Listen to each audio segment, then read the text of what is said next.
Hey Anis, do you know what national unity is? I've made a research on it. Oh. Actually, national unity is about upholding the Rukun Negara. Rukun Negara provides the basis of for Malaysian from all walks of life to call themselves as Malaysian.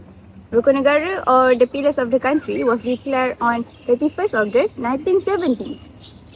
Do you know, Tan Sri Lamtai said that the 5 principles of Rukun Negara is enough to complete an individual as human character with high moral values intact.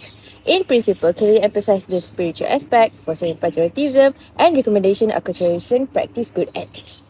Oh. However, to foster this national unity, each of us needs to be aware the meaning of being a citizen and need to understand that our country contains more than one races, right? So how can we foster this? That's why education is important. Do you know education can foster unity? How? First of all, we can foster unity through the history subject.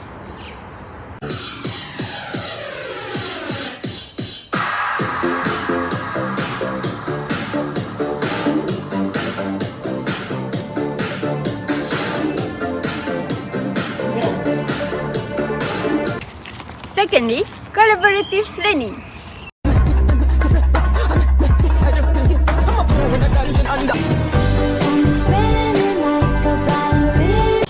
For the third point, co-curriculum activities such as sports.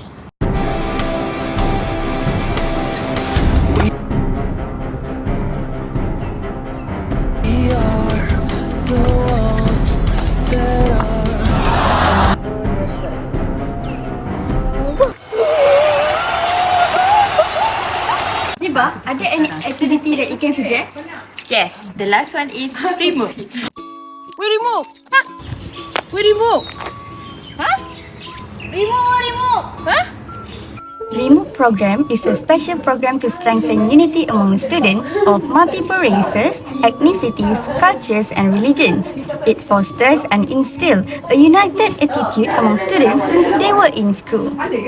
Objectives of REMOVE include encourage the participation of the local community, teachers and students as well as school residents.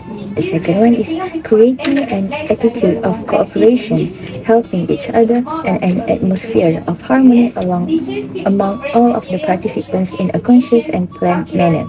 The third one is create a spirit of understanding and a spirit of tolerance among students and everyone that involved. The last one is providing facilities, service, energy and expertise and joy, fun among all the students or the participants involved in all events that follow.